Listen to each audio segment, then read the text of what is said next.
fun with the intro. Have you thought about that? Why don't you start off, since you're always better at intros than I? Thank you. It's taken you 5 years to get to this realization. No, not at all. I've always said that. Okay. And this It's is our taken first... you 5 years to listen well enough to be able to actually hear me What when do you I mean talk. It's taken me 5 years to get to the point when I learn enough to be able to say that. Right? This is all on camera. See? I know, okay, I know. Here we go. Okay. So, this And is... since I'm the editor, we'll decide who's going to do what. So Okay. you're the editor, huh? Bob, you're on. Finally. So today is Friday the 25th of February, and we are here at the Phoenix International UFO Congress, and it's our great pleasure once again to be meeting with our old friend Bob Dean. And I have this feeling that he may be an older friend than just 2 or 3 years. Who knows? And Yes.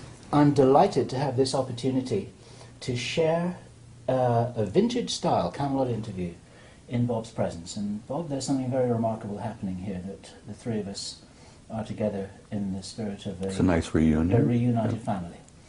And I'm genuinely delighted to be here. So I'm Bill Ryan from Project Avalon. And I'm Carrie Cassidy from Project Camelot, and we are also both from Project Camelot. An interesting dichotomy. Things get pretty complicated, you know. No doubt about it. So, Bob, the reason we're here with you today is because you made some comments on the stage that I want to challenge you on, and I'd also like you to talk a little bit more about a few other topics, okay? And I think that all the time that we've interviewed you, you always keep a few cards hidden. And I would love for you to start to reveal some of those things. And I realize that, you know, you put yourself in danger and other people in danger when you do reveal too much. And so with that in mind, I assume you're going to be as careful as you ever are. I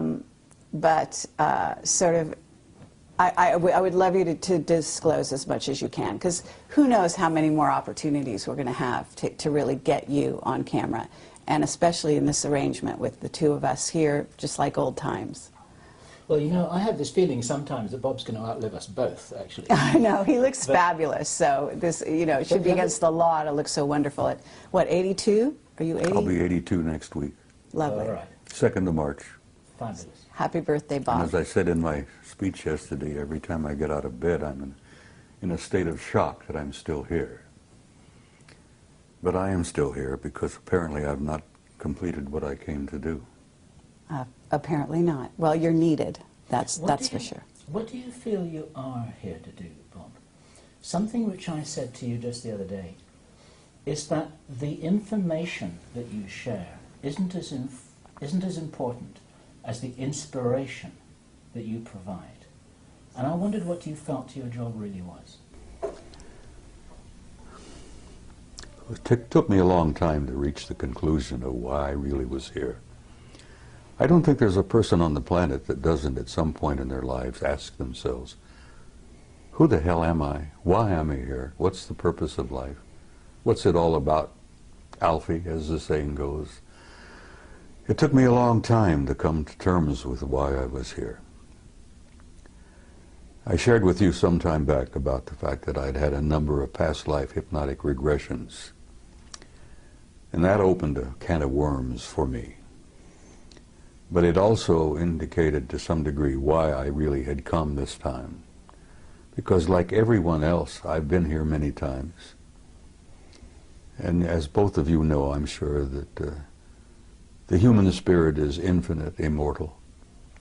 We incarnate here, we come and go to school. We learn a few lessons, contribute in a small way, in each in our every way. But not many people ever take the time to really sit down and look deeply into themselves. As Yogananda said, self-realization, knowing who and what is living inside this shell that we call a human body. And like most humans, I went through a big chunk of my life, as I said, 3 different careers. And only in the last 10 to 15 years have I really begun to deeply look into myself and come to terms with myself. And as the Hindus say, the self is the immortal being that lives temporarily in this shell. And I had some interesting conversations with myself. Hey, see here, self, who the hell are you? Who am I? Why am I here? And self replied, you are an immortal being and you came to do a job. Now, damn it, well, get on with it. Do what you came to do. And only in this third career, as it were, where I've been traveling the world speaking publicly at major conferences, Barcelona, Madrid, Mexico City, Atlanta, everywhere. The response that I've been getting from people at those conferences, the response I got from people after giving you guys, what, 3 previous interviews, has literally been overwhelming. Shocked me, really did shock me. And it finally dawned on me that when people come up, give me hugs and kisses, touch me, and tell me that the things that I have said meant so much to them, that apparently my words had triggered something within them, that brought something out from inside of themselves. Did it really begin at that point where I began to grasp what my mission had been here? And it's simply this. You know, I'm not a great scholar, I'm not a great philosopher, I'm not a great much of anything. But when I speak to people publicly, here, there, and everywhere, apparently I touch a nerve somehow. And it's almost electric. It's kind of mysterious. And they come up and grab me and hold on to me and tell me what I had to say meant so much to them. And I say to them, I'm not telling you anything that you don't know. I've never told anybody anything that you don't know within yourself. I touch them. Remember the old Hindu story where the holy man, the guru, goes up and knocks a person in right between the eyes, and then all of a sudden they wake up? Well, I found that apparently I've been doing a little bit of that. Because I've been reminding people who they are, what they are. And I remind them that you're not just the human body that you see in the mirror. You're an immortal being. You've lived forever. God knows how many eons of time we've been at this. And you're going to continue to live forever. That you are an infinite soul, a spark of divinity. And saying that to people apparently triggers something in them, where they really begin to look into themselves. And as I say, I've not told you anything that you didn't already know.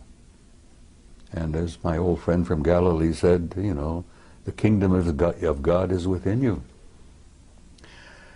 And that does cause a bit of a spark of recognition in people.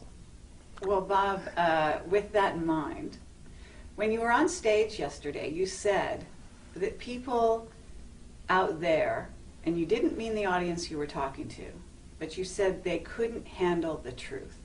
The masses. Yes. And I actually want to take issue with that because well, we've taken issue with that before. Yes. You are convinced that everybody's ready. No, it's not so much that they're ready. It's that they can deal with it. it. To know. Well, having the right to know. And judging for them is just what the Illuminati have always done. They have decided what we're allowed to know and what we're not allowed to know. And it's not up to them. It's not up to you, and it's not up to anyone else to determine who is ready to know and who isn't. It's up to them to know. I'm not determining for anybody who's ready. I know, but what I'm saying is, you know, you are a leader, okay? And for you to go on stage and say that they're not ready is not encouraging the people and acknowledging the people out there, the young people especially, who actually out there in the masses don't need to go to a UFO conference in order to prove that they're not only ready, but they've been on that page for a very long time.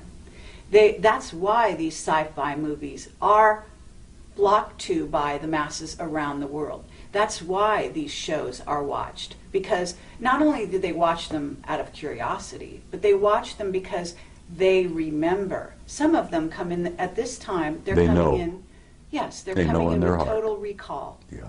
So all I wanted to say to you is that I believe that there are a lot more ready for the real truth than people in the inside, whether it be on the inside from this sector or far in deep in black projects, are willing to give them credit for. Over the last 20 years, I've noticed a change in human nature. There has been definitely an expansion of consciousness in masses of people all over the planet. And I'm gratified by that. I'm encouraged by that. And I've never determined for anyone whether they were not ready or not. And when I made my comment yesterday, I told you that there are a lot of people here who are ready, but there are many who are not. And I use the analogy of Billy Doo, the native boy from New Guinea. When he was exposed to realities that he had never been prepared to be exposed to, it literally devastated him psychically to the point that the kid died. I understand. He literally starved to death. He died from, dehydration in a jungle that was filled with water and fruit and nuts. But Bob, they've been preparing us, and we've been preparing them because we've been working on the same thing. Disclosure has been happening non-stop now for almost 20 years. Disclosure has been underway, and it's working. Yes. And this is part of it. Exactly. But it's a very slow process. It may or may not be. In other words, it might have been slow for you, and you were one of the fast ones back then because you got access to things that other people to this day don't know about. If you heard my remarks yesterday, I damn near died. The truth damn near killed me. I was not prepared for it. I understand. And I've seen a lot of the world, and I'm looking at the world from 82 years, and you're just a chicken. You're looking at the world, what? I won't even get into it. I know.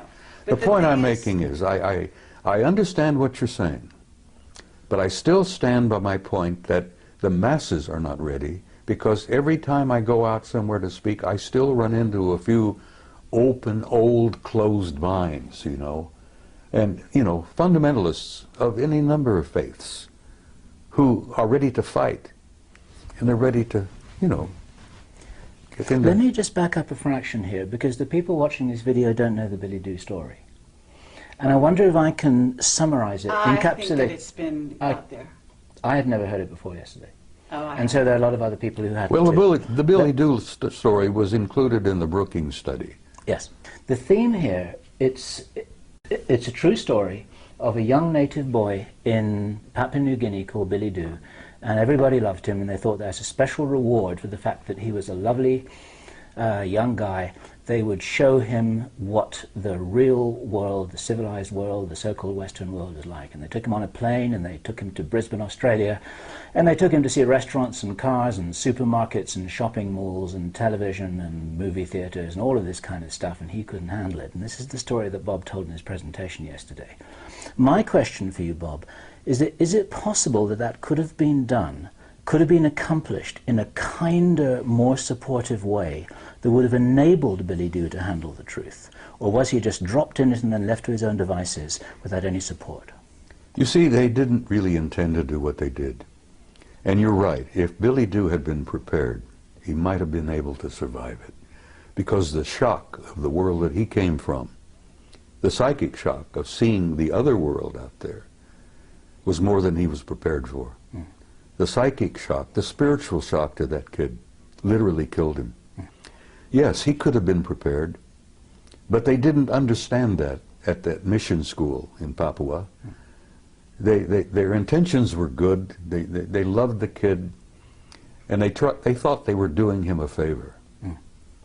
And what they ended up doing was murdering him, literally. Yeah. It was naive. It was really naive, well-intentioned. Oh, very. And as I said, the one that Billy Doo referred to as Good Lady, yes, her light didn't burn quite as bright after that event because she realized what they had done. Yeah.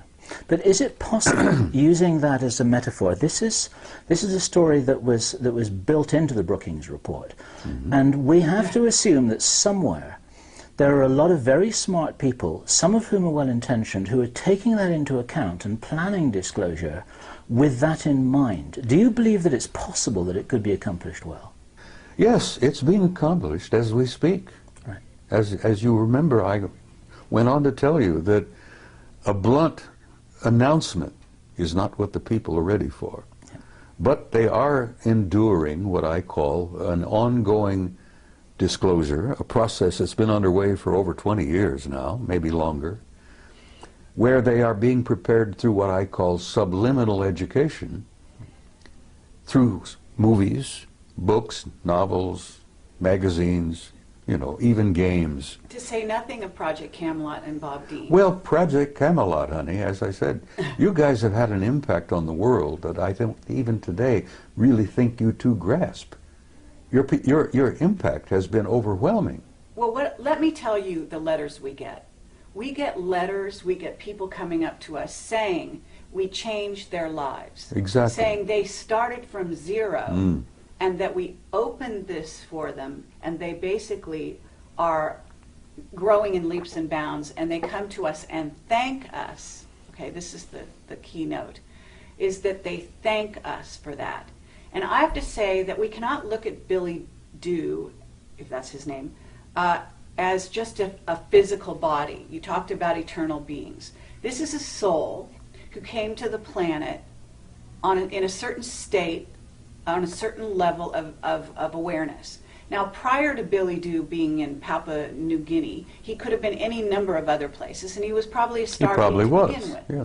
And there's also the aspect that this kind of thing could have been targeted to maybe the person that was least prepared in that group of people that he was among to handle these kinds of things. You see, I think Margaret Mead, who I believe was the one who delivered the story of Billy Do. Who was an Illuminati, yes. Yeah, she was an incredibly bright lady, and she had had years and years of experience working with primitive societies. And I think she was the one responsible for getting that into the study. Yes. And yes, Billy Do could have been prepared. And can we hear about the people that this changed in a brilliant and wonderful way, whose lives were saved because of it? Because I had a young woman come to me just about a half hour ago, and she's from Puerto Rico. And she said, I have a child, and he is a crystal child, and you saved my child's life. That's what she said. Well, I'm not surprised. And she said, because you interviewed, in this case, it was Jessica Schaub. Regardless of what you think about Jessica's information, and she was, you know, she was young and inexperienced at the time I interviewed her, but there are children out there who saw the mirror of themselves in her awareness and her willingness to embrace this cosmos of which we are a part. And so what I would submit to you is, here we are in 2011, that human consciousness is almost like an animal that's growing as a unity in leaps and bounds, okay, at this time. And you know that we have incredible energies coming into the earth facilitating this growth at this time, unlike any other time in history. And there are many scientists, people like Paul Laviolette, who can substantiate that scientifically for the people that are listening. But the point is that we can't go back to the Brookings report because it's no longer applicable. Well, if it ever was. It is still national policy, yes, whether you like it or not. But those are incredibly conservative old men who actually need to be booted out of office. And whether you think they should be booted, I agree with you that there are hundreds of thousands of them who should be booted out of office. I've known hundreds of them in my own time. Now, Carrie, I don't disagree with you on what you're saying. That's all. Well, the only disagreement we may have is the timing. Absolutely. Have you noticed the people taking their revolution into their own hands lately? Of course. Okay, these people are not just ready. That's part of an expansion of mass consciousness. Exactly. That was inevitable. Absolutely. And some of the philosophers have been predicting that for years and years. And let me tell you something else. You ain't seen nothing yet. And I believe you. Just hold on. I believe you. The next 10 years. I hope the hell I'm not here. I want to go home, really. I'm tired. But the next 10 years are going to confront you with things you wouldn't have dreamed before. Absolutely. Now, Rich Dolan just did a wonderful speech. He did. He always does. Yes, he does. And he talked about the fact that there is a almost separate society out there. There is. You could even call them a rogue, secret military group who has created a whole society that is based on technology that is not in the public domain, that is based on concepts, robotics, nanotechnology, genetic manipulation. Absolutely, and they have money galore that they've basically stolen, secreted, taken from drug money, and supported these black projects that we at Project Camelot have been pursuing and interviewing people about. Projects the American people have been financing for years. Absolutely. Without even knowing it. So the point I'm trying to make here is that if you look at the earth and you look at humanity, we have two groups. We have a rogue group that is living, maybe we even had a witness that said 10,000 years ahead of this group. So you've got the masses of humanity here, and you've got this rogue group that's flying interluminally. Is that superluminal? Superluminally, right? Right. Outside our hyperluminal, whatever you wish to call it. Solar system, etc. They've got bases on Mars and the Moon. You're talking about craft outside the rings of Saturn, which in your presentation, which is fascinating, and I'd love you to address some of that. But the fact of the matter is that we have two groups, and they're hugely divided. Mm-hmm. And that division is to the detriment, very, very seriously, of the masses. Of course. And so it's bridging the gap that we're all about as a world at this time, in my view. Okay, that's what revealing the secrecy is. It's all about taking that river of division and bringing those two sides together. And you're one of the main people at the forefront, the avant-garde, along with Camelot and many other people that we know and respect, to bring those two groups together, to fill in and to reveal that place in between. She makes a good argument, doesn't she? Do you believe that there are enough white hats behind the black curtain to really be able to make a difference now that couldn't have been made 10 years ago? Yes. Right, that's an important thing to say. Some of those will be watching this video because they want to know what you're saying. They want to know what we're saying.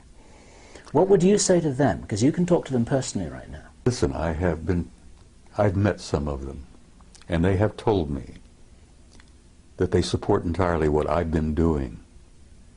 And I shared this with you before, that at one point, some years back, certain individuals, the black hats, put out a contract on me because I had gone from being a nuisance to being a threat. And they literally thought they could eliminate me. But fortunately, I must have had good friends in high places, and at that time I didn't realize what high places my good friends were in, you know. And the word went out to leave me the hell alone. And here I am, at 82, still alive and ornery and kicking. God, I'm getting tired of being here. But the point I'm making is, even the white hats and even the black hats have made some progress along the way. And they've expanded their consciousness quite a bit. Yes, no one's immune from this process. That's right. And so, you know, I basically am very hopeful about the future. The human race, the human species, it has a tomorrow. And I feel that's important to share with people. You know, women with young kids. Will my little child grow up? What kind of a world will my kid grow up in? And I try to reassure them that your kid has a future and that tomorrow is going to be much brighter than yesterday. Mm. And some of the white hats and some of the black hats all understand this thing, which is why I'm allowed to continue to focus and travel and do this and that. And I actually have been given encouragement from some of the powers that be. I've been encouraged by some of the guys with all the money. Okay, well, with that in mind, Bob, now that you're all warmed up, what is it you haven't told us? Oh, my God.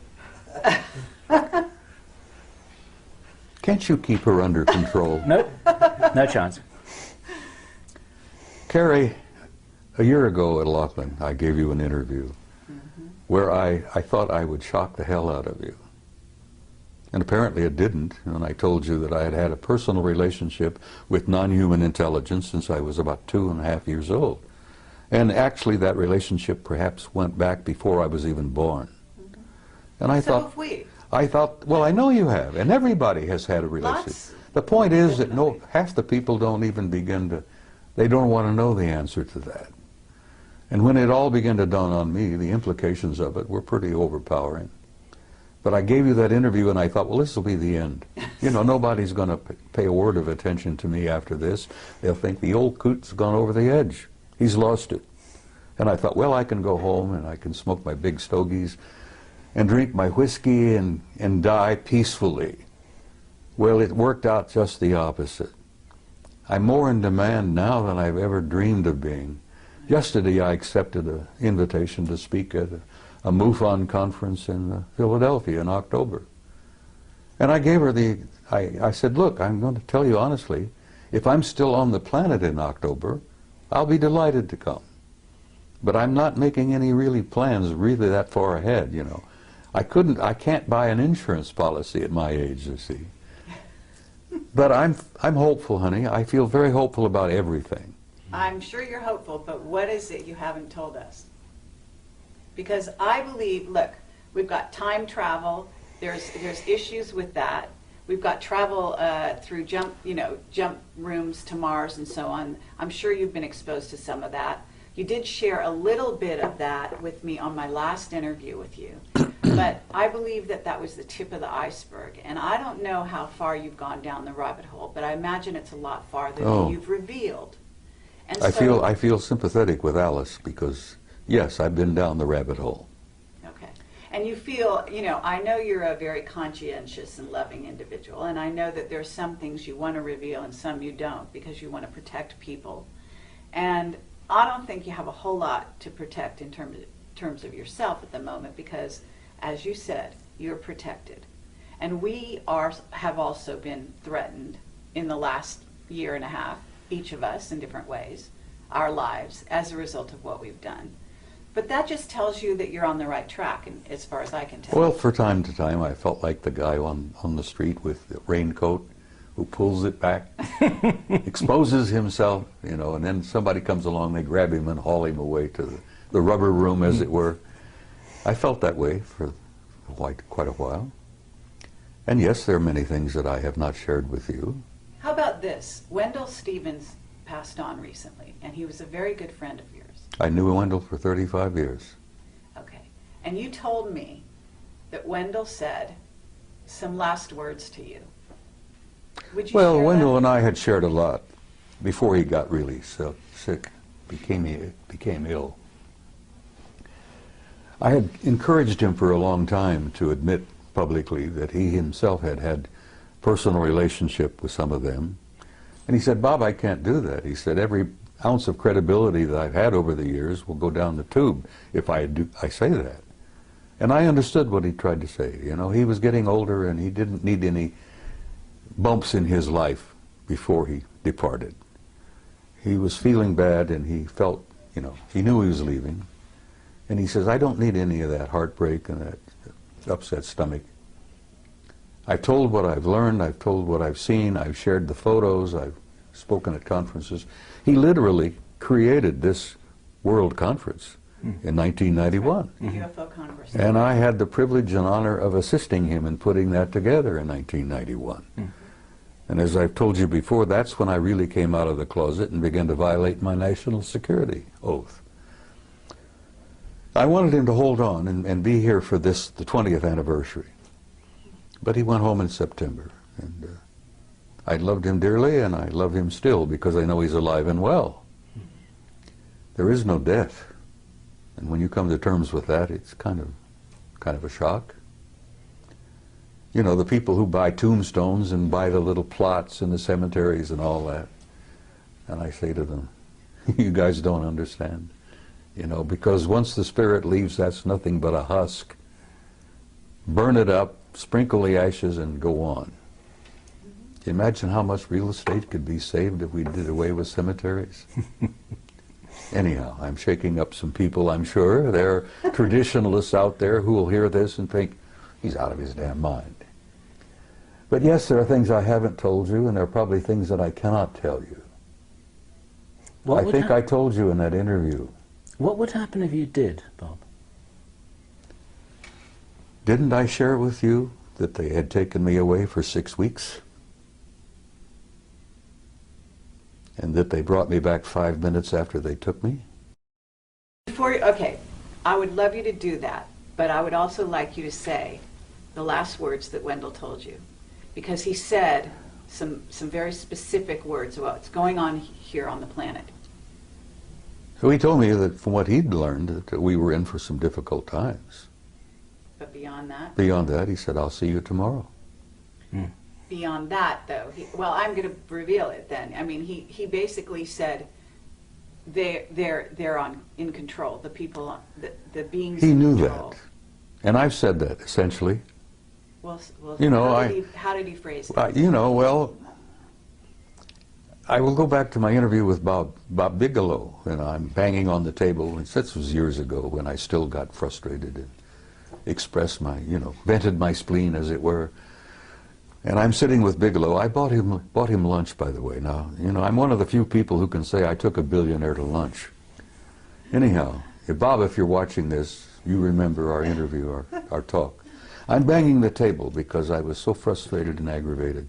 And Bigelow said, calm down, Bob, calm down. He says, everybody has an agenda. And I said, yes, that's one of the things I'm angry about. Everybody's got their own damned agenda. And he says, Bob, there's only one agenda. Only one agenda. And I says, what is that? He says, it's their agenda. Always has been, is, and will always be until we grow up. Now, Bigelow shared that with me. Wendell shared that with me. He said he'd learned that, there's only one agenda. They're not only merely in control, they've been in control from the beginning. And they are controlling disclosure. Okay, and they are deciding whether the masses are ready or not. And who is they? Sweetheart, there is indeed a galactic federation. You may think that's a joke, you may think that's a little funny thing from the Star Trek series and all that.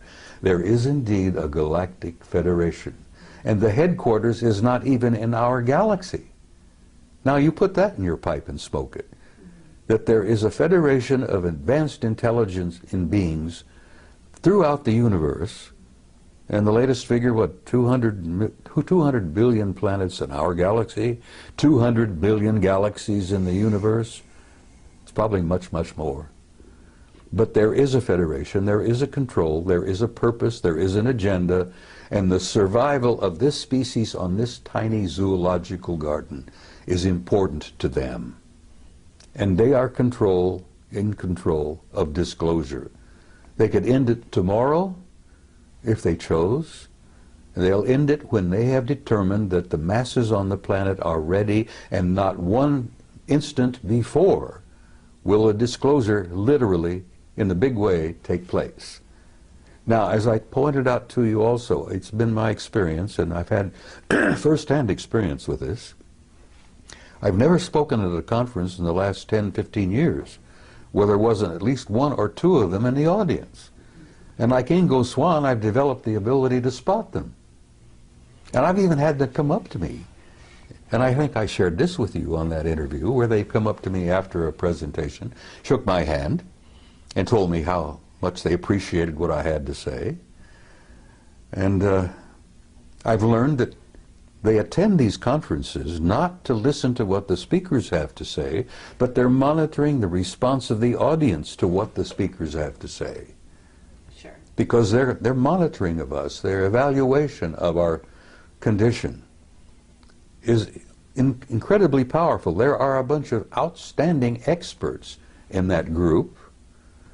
And as I said, they've been with us since the beginning of time, literally. They created us initially. They genetically manipulated us. They plucked those golden apples and turned us into what we are. Now that process is still underway. Those golden apples are still being manipulated, and we're learning to do that ourselves. Right. But I will say to you again, the psychic shock of learning all of this all at once would be like Billy Do. People would, and I've run into them too, honey, and they don't want to know the truth. There's a gut feeling in many people, knowing spiritually, I think, that the truth is more than they can handle at this moment. Mm. You see, what I heard Bob saying yesterday, he didn't say that, listen, the movement towards disclosure is something that is ill-considered and unwise and people have got to be kept in the dark forever.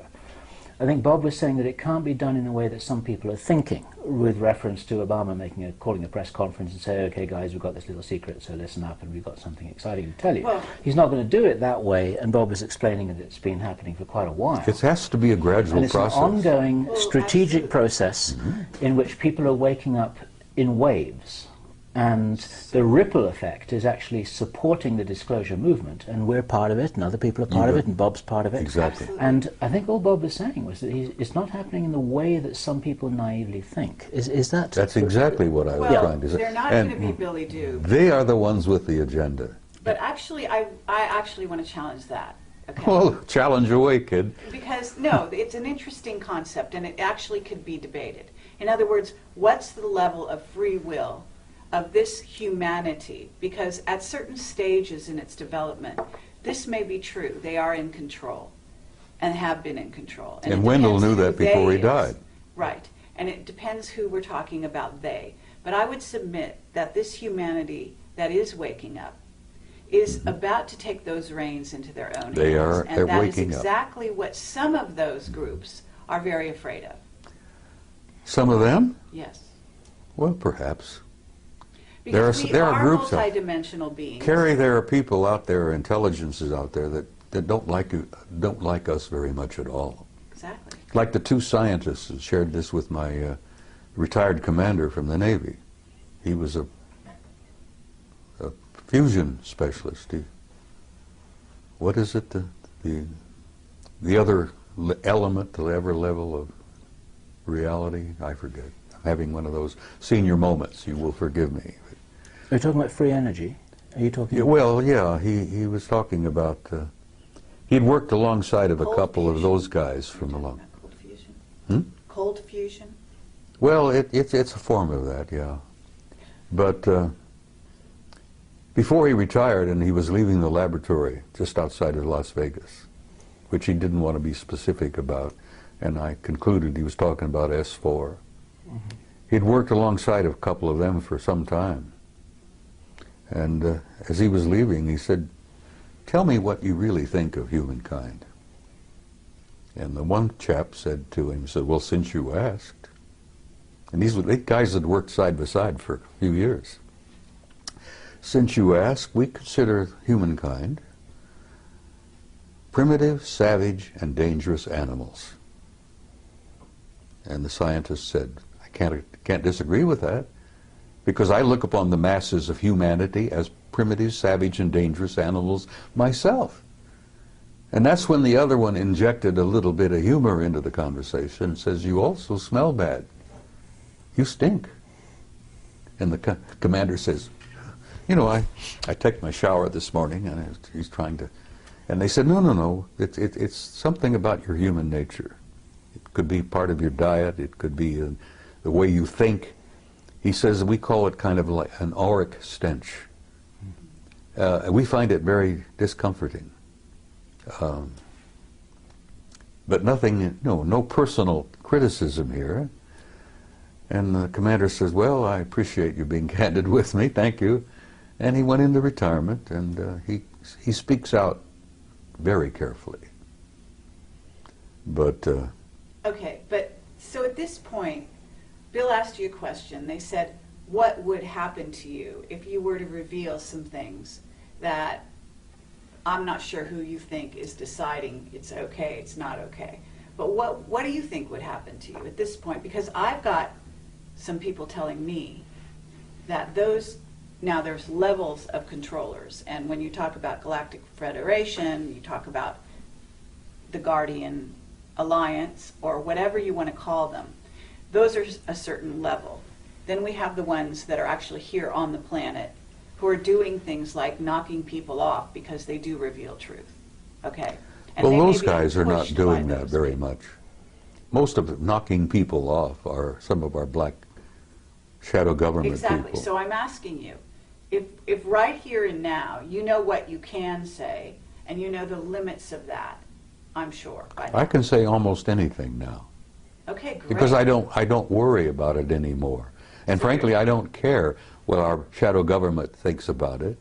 I know this, that I've gotten some good friends in high places, not merely up there, but back in Langley and a few other places. You know. Absolutely.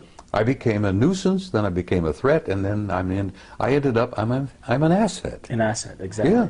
Exactly. You So are I've been an asset. encouraged, my health, you know, I'm still being looked after, I'm still being invited, and I joked with, I think you maybe, about, I don't travel anymore, cabin class. I had a bad experience coming back from Barcelona. And, you know, I'm not a snob, but I'm sitting in this big jet in the middle section. And bless her heart, there was an enormously overweight lady on my right who kept falling out of the seat. There was a squalling brat on my left. And here I am. I can't stand in line to wait to pee anymore, you see, because of my age and a couple of little infirmities that I have. And I said, look, I'm not going to travel cabin class anymore. Guys, if you can't buy me a business class ticket, I'm not coming. Well, good God, I thought that would be the end of that. No more trips. I was shocked. Oh, yeah. They're buying business class tickets for me all the time. The guys in Madrid bought me one, you That's know. right. Absolutely. And the guys in Pennsylvania, which I will, if I'm still here, will be speaking out in October, bought me a business class ticket. And well, they should. So six days you disappeared. You came back 5 minutes No, later. I was gone 6 weeks. 6 weeks. Okay. So And tell they us- brought me back 5 minutes after they took me. Now, there are people out there who are watching this who think that I'm totally insane. And I don't care. Because I went through that period also, you know. I've shared with you, I went through 3 stages. I began to think I'm losing my mind. That was stage 1. Stage 2 was I became convinced I had lost my mind. Now I'm in stage 3. I'm sane, and the rest of the world is nuts. And whether you guys like it or not, that's where I am today, and I'm comfortable there. In support of you, Bob, there's a guy called Michael Ralph who published a book called The Mars Records. Have you heard his story?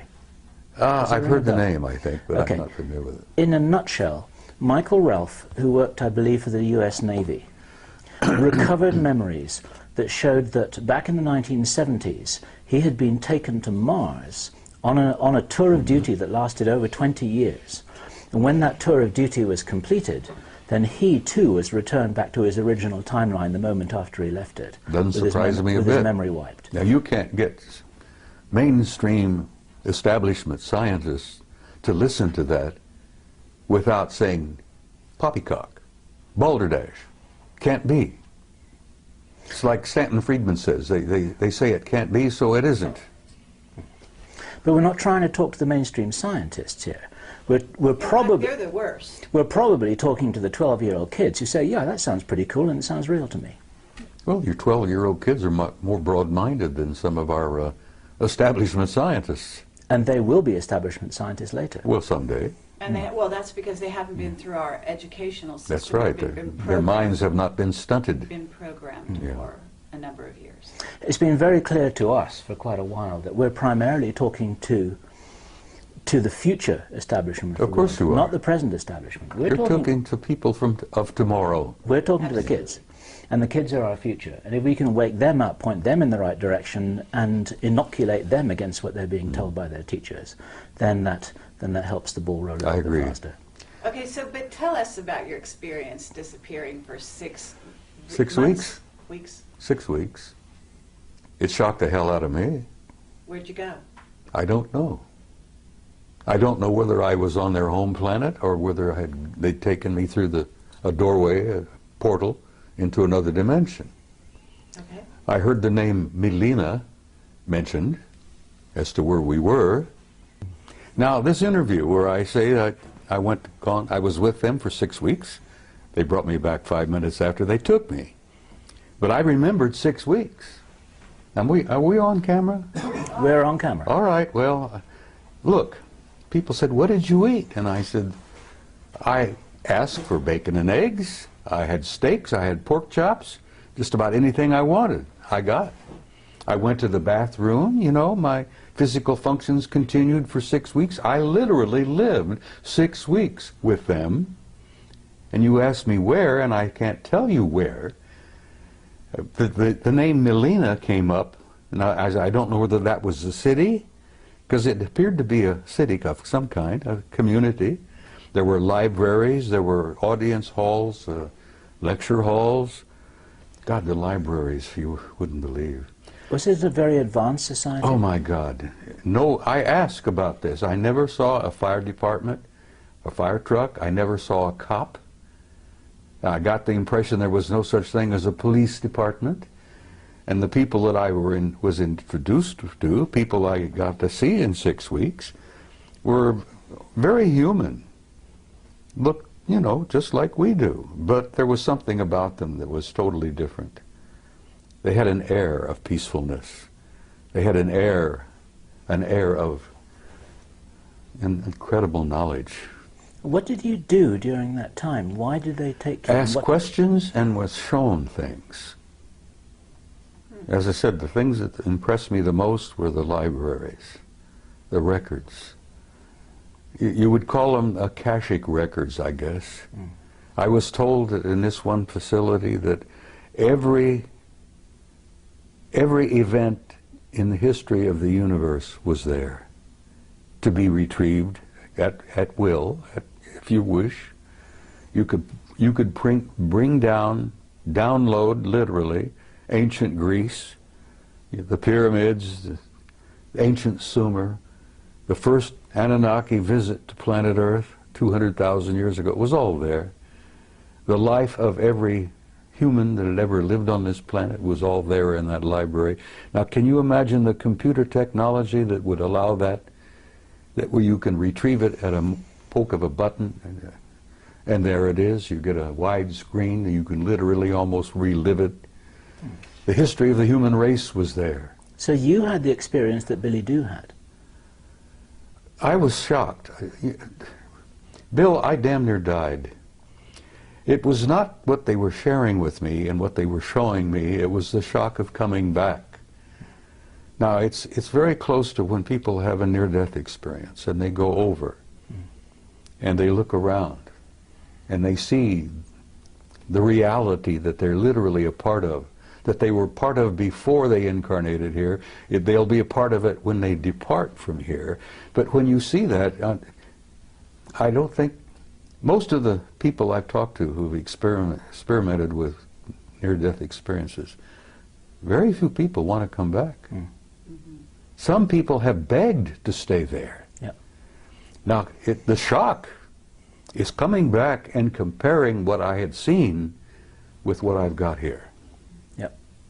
Now, I've got a body that's beginning to fall apart on me. It's not a lot of fun. It's painful. I look around and I see the heartbreak, you know. Not only do I see the war, I have the grandson who's dying from wounds he received in Iraq. I'm growing older. I'm losing all my old friends. They're going home. Wendell was happy to leave. I won't say that tomorrow night in the ceremony involving him, but he was ready. He told me a year ago, Bob, I'm tired. I want to go home. And he knew where home was. But the shock, the psychic shock that I have experienced, and I told you on that, spoke yesterday, why I use the story of Billy Doo, because literally it happened to me. The psychic shock of seeing what I saw and being exposed to what I had been exposed to and coming back here. It damn near devastated me. You're saying recently it devastated you, or are you talking about your original exposure? The whole thing, honey, has devastated me. I've been through three It's wars. also enlightened you. You know, it's Oh also yeah, made I you think a that lot was the purpose of wiser. taking me. Yes. Yeah, they shook me up, physically and spiritually. There's a book called Don't Fear to Kill a Dead Man. That's the title. So what? Never fear to kill a dead man. Huh. You know, humans, before you're awakened, for all intents and purposes, You're asleep. you're asleep. Hmm. Well, It's I've been a form of asleep. death. I've been asleep. So You know, it is I a had three. shock to I've had wake 3 up. marriages. I fought in 3 wars. I've had 3 careers, and I jokingly say, make that 4 wars after looking at my 2nd marriage. Anyhow, the What shock year of coming back and What year was this, Bob? What year did it happen? oh God, it was somewhere around. I came out of the. I started speaking publicly in '91. It must have been in the early 2000s, 2002 or 3, somewhere in there. You mean that's the year when you had this experience you're talking about, where you I was gone for 6 were weeks. gone for 6 Then I find out I was only gone from here for 5 minutes. Now you try to put that in your pipe and smoke it. And when I jokingly told you earlier that, you know, I went through these stages where I thought I was losing my mind, and I convinced myself I had lost my mind. And now I'm at stage 3 where the rest of the world is nuts and I'm the only sane person there is, other than you nice people here, you see. Thank you. Yes. Yeah, but that is somewhere in the No, I think that we're all in 2003 or that place. 2004. You know. at No, some we're not point. all in that place. Yes, 90% of the world is still in dreamland. I mean people like us, people that have been through experiences like this. We do tend to look at the rest of the world as if they're crazy, because they appear crazy. Well, look at the wars. War is insane. A sane person would never go to war. Exactly. Well, the 6 weeks I spent with them, and of course, I see them regularly. I really am. They take me aboard ship. I've been on board their ships many, many times. You know, I get an evaluation. I think I get a kind of a healing. Okay, do you want to describe the beings you're talking about? Well, aside from the medical guys that look me over and work on me on the ships, which are extremely tall and very thin, they're well over 6 feet. 6'5", maybe 7 feet. Very thin, very trim. They're not emaciated. I mean, they look very healthy. But aside from that, they look human. I've never gotten used to the way they look at you. That really is disturbing. And if you ever encounter one, and you may have, very likely you have, the way they look at you is disconcerting, because they have a way of looking at you deeply into your eyes, and they lock onto your eyes, and they don't break away. Now, we humans don't do this, because we humans have a tradition where we look into each other's eyes, and after a moment or two, it becomes somewhat threatening. Yeah. You see? So we human tradition is, don't look into someone's eyes because you're a threat. Okay. Well, they look into your eyes, and they look Or through unless you. you're in love with them. They look literally like they're reading you. And I found out that that's exactly what they're doing. Sure. And every time I've face to face with one and they look into my eyes, I find it kind of an awkward situation. And they don't look away. And you know that they're looking right through you and reading every damn thought you've got. Now that's disconcerting.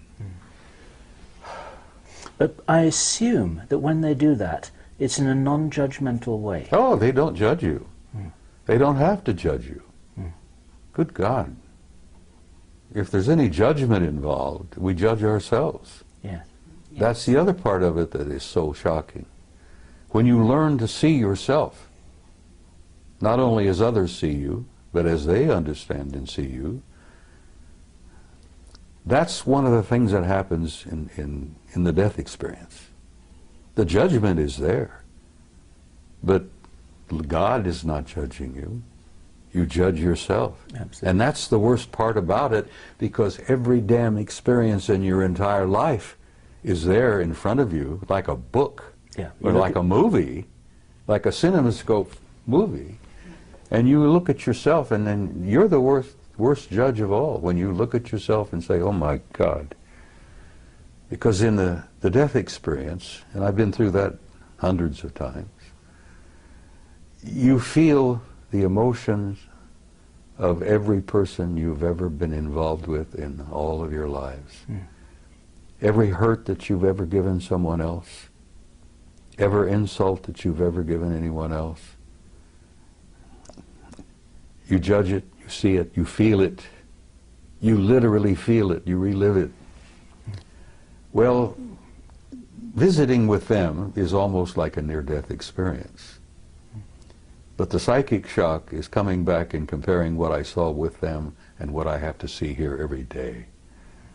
Little kids on the street that are hungry, people waging war, the people being gunned down in Tripoli by Gaddafi.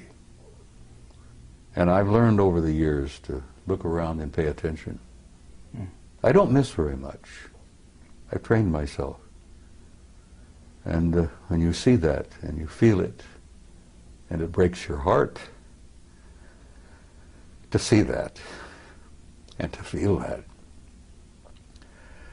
And then you understand, I think, why I want to go home and where I'm tired. I really am. But I'm going to hang around a little longer because I have been told to. And you're a guiding light to many people. I had one of the best compliments I've ever received yesterday. A young man came up to me and he says, "You know, you're a bridge builder." And I says, that was the origin of the old word pontiff. You know, with the Pope? Yes. The pontiff, the bridge builder. Sure. People don't know that. Many people, even most Catholics don't know that pontiff means builder of bridge, builder of bridges. And that was a compliment, and I gave him a hug and I thanked him for that. Because that told me that, yeah, maybe I've been accomplishing a few things. Maybe you've done more than you think. Well, if you say so, but I'm holding on to enough ego to live. Because you can't survive on this planet without a little bit of ego. But I don't think I have any vanity left. Well, for every person who comes up to you in person to give you a compliment, there are 1,000 or 10,000 who don't, and who feel the same thing and they never communicate to you. This is what we've discovered. Thanks to you two guys. As I said, you turned me into a damn celebrity and I didn't want to be. All we did was take a camera and point it at you. And the rest is history, as they say. Some of the vegetarians who are watching this, perhaps, will say, shame on him. Bacon and eggs, ham, pork chops, and all that. It's been my life, for God's sake, you know. Well, they fed me bacon and eggs, ham, pork chops, steak, anything I wanted. And people have said, when I've shared this with a few, were you perhaps eating vegetarian and didn't know it? Maybe they made you think you were eating steak? And I said, well, maybe they did, but it sure as hell tasted good. Tasted like a good T-bone to me. And the bacon and eggs were superb. Well, what did they eat? Well, I'll be frank with you, I don't know. I never watched them eat. They never ate in front of me. But they sure as hell looked healthy. So not any of them had missed many meals. Did this experience only happen once, Bob? That experience, being gone 6 weeks and taken there wherever I was, as I told you, I didn't know whether I was in a city, on another planet, or wherever. Maybe I didn't slip through a portal into another dimension. Okay, Bob. That happened once. But I've been aboard their ships many times, and I've met many of them face to face, almost regularly. Now, I get into an altered state in the middle of the night. I've been doing a lot of remote viewing. And I can put myself in an altered state, like Ingo Swann, Joe McMoneagle. And I go out. But sometimes, when I'm in that altered state, they come in. And I've chided them for this, and other people who've had this experience will agree and understand what I'm saying. I've chided them with this. They pour information into my head that's like Niagara Falls. I mean, it comes pouring in, and I'm almost unable to deal with the volume of it. But I've asked for that, so I can't complain about it. But it Information about what, Bob? everything. Life, death, infinity, tomorrow. Yesterday I told you in an interview that I've come to a point where I really can't tell the difference between yesterday, today, and tomorrow. Because with my recall of past lives, that is as vivid as living again. Sure. And here I am at this moment in time, in this place, going through this.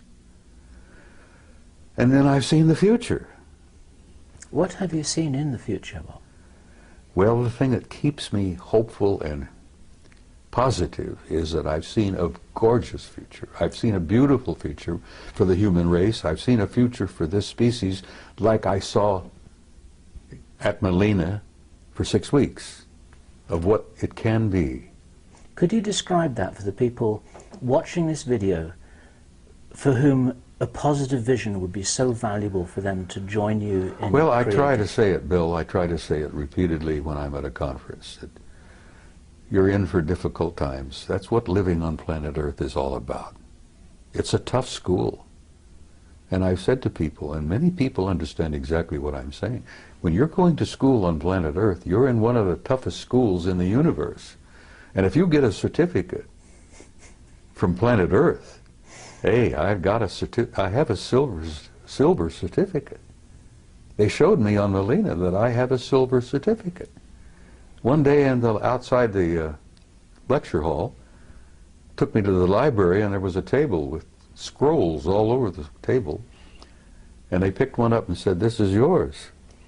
And it was wrapped in a silver binder. And I intuitively said, "But I want one of gold," being an ornery cuss as I am. And they said, "Not yet. This is, you've earned this." I gathered that I matriculated enough to have a silver certificate, but I haven't got the gold one yet.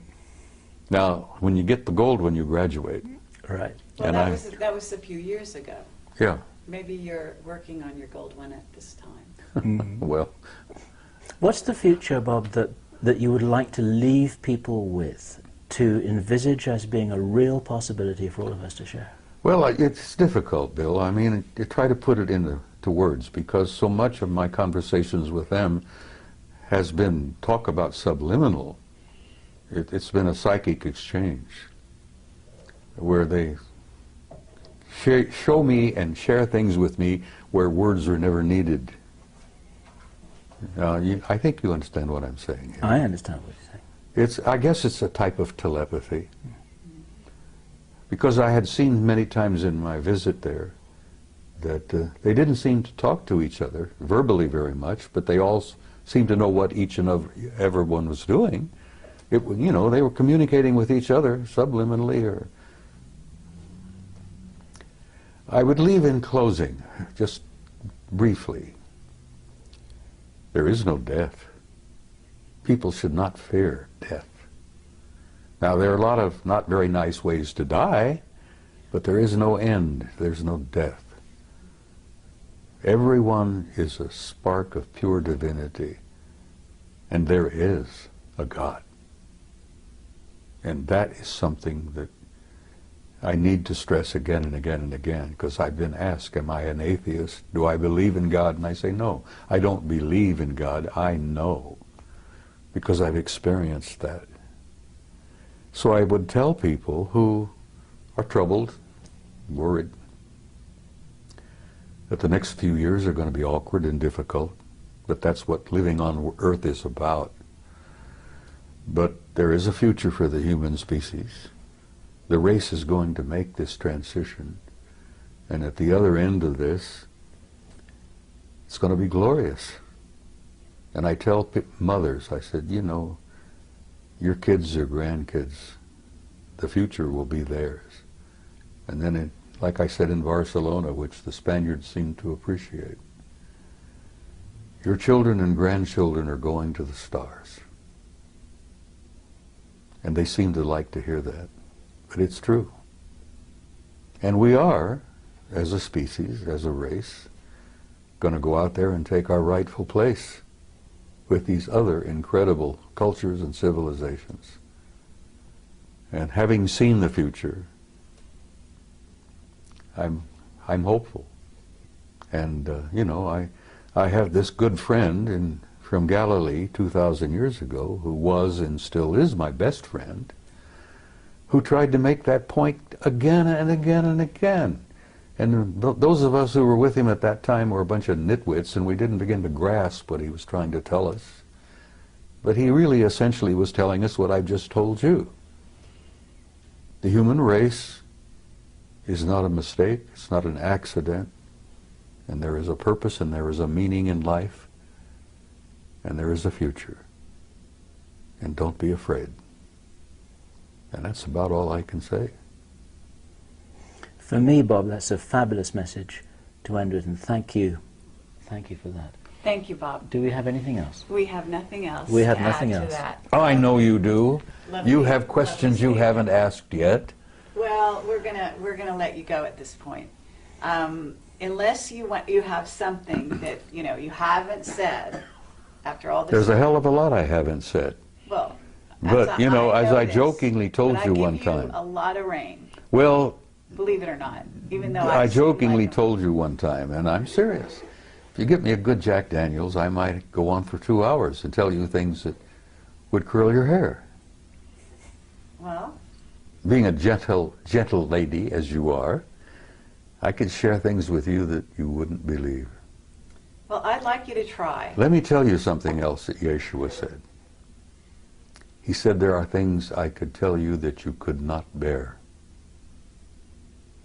But he was talking about life on this planet. Sure. And as he was getting ready to leave, he said, the prince of this world comes. He has no dominion over me, but I will send a comforter to you until I see you again. And I often wondered about who the prince of this world was, who didn't have any dominion over him. Right. And I have learned since that every planet has a kind of a caretaker, an authority. Every system has a higher authority. And the galaxy is divided into 4 parts, quadrants. And the Galactic Federation headquarters isn't even in our galaxy. Now that's pretty hard stuff to walk away with, you know. You say that to people and they go, you know, well, good. It's something to take home with them and think about that night instead of watching TV. Okay, but gotta understand that if you're doing any of that, you're watching TV, you're watching movies, you've been on the internet, certainly, then there's all kinds of information of that sort out there now. And I know that you don't spend hours on the internet. I avoid it like the plague. So Let me tell I you. can tell you that that information is not a shock whatsoever. Well, let me tell you something that might shock the hell out of you, and maybe it won't, because you're a pretty bright kid. What if you were to tell the average guy out there that this is a hologram? That's out there. We know that. See? No, It doesn't the bother average you. guy out there. You prepared yes. yourself. What if I told you that what you think you see as a reality is not reality at all, it's an illusion? And then even further, what if I were to infer to you that all of this is part of a program? I know you're familiar with the movie The Matrix. Sure. Okay, well, you're pretty close. Shakespeare tried to make it clear, and I always convinced that that guy was one of them. He was a genius. I'm not even sure the guy we think of as Shakespeare was Shakespeare. There's some indications that it was someone else entirely. That's Yeah, right. but somebody wrote it. Anyhow, I always like the analogy of the play. You're a player in a play. That's right. You come in stage right, you prance about with your toy swords, you make love, you know, you go through all this, you have heartbreaks, misery, feuds, fights. God, all the plays together, bring it together. And then after it's over with, you exit stage left. And the audience out there in the universe calls for author, author, author, you know. Well, I happen to know there is an author, and there is a producer, and there is a director. I haven't met the original author yet, but I know him, I know of him. But we're all living a play. Yes, but we're also co-creators of that play. Oh, when you're in the middle of the stage, and you know, you're following the script, as it were, but you're, what's the word? Improvising. Improvising, adding your own words. Ad-libbing. Ad-libbing, yes. You're doing a lot of ad-libbing, and the degree of your ad-lib depends on how many lifetimes you may have lived. But we're in a play, kid. This interview is just a tiny chapter in a much larger play. Is there any other little pieces of information that, you know, because that's where the wider you open the door for people, the more they are able to go through the door and carry on from here. It's like passing a baton. So you can pass the baton anytime. I'm not quite ready yet to pass the baton. All right. But And I'm going to there's tell you that steps. there are things I probably could share with you, which I have not. And I'm going to save one or two of those for maybe another interview. Okay. Fair enough. We're not going anywhere. We're gonna be here for you anytime you ask. Right here, today, tonight, there are people going on that stage. Just before we telling came lies. here, you saw in a classic example of, what is it? Obfuscation? Obfuscation. An elderly gentleman, a Terrible. retired military officer, tap dancing all over the damn place. Exactly. Yes. And he didn't fool anybody. No. So that's Least what I'm of all- saying. Right the scales. Throw out some truth. I did. Yes, you did, but you don't. Life is everlasting. Life is infinite. No, not the philosophical. You're an immortal line. being. Well, those are the only things that really interest me anymore. I know. I hear you. Now, I know what you're looking I for. don't You're have looking any for the Jack down and Daniels dirty right this stuff about politics, the military-industrial group, the shadow government, the next major catastrophe. Well, I wasn't going to ask you to predict the future. That I wasn't going to do. Well, I already did. The future is Yes. bright, but there's Absolutely. some The bumpy. very long There's a range, bumpy that's road very between safe. now and I hear then. you. All right. Are we done? What I would like to say, Bob, is that this is good enough for me. And let me shake your hand a second time. Thank you. Thank you, sir.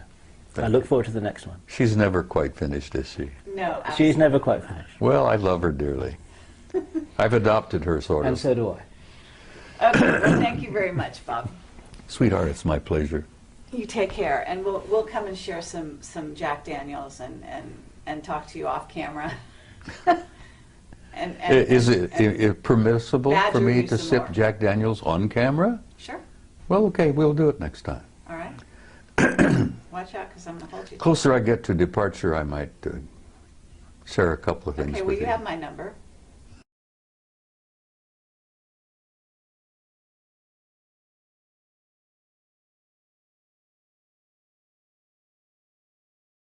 We're rolling. Okay. Well, Is that- I'm just not going to let you this- get away with murder. That's okay.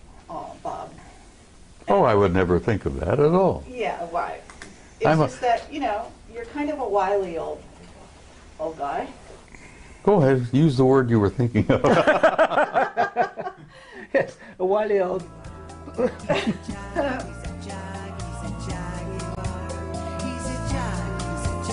Look, I've been called so many names.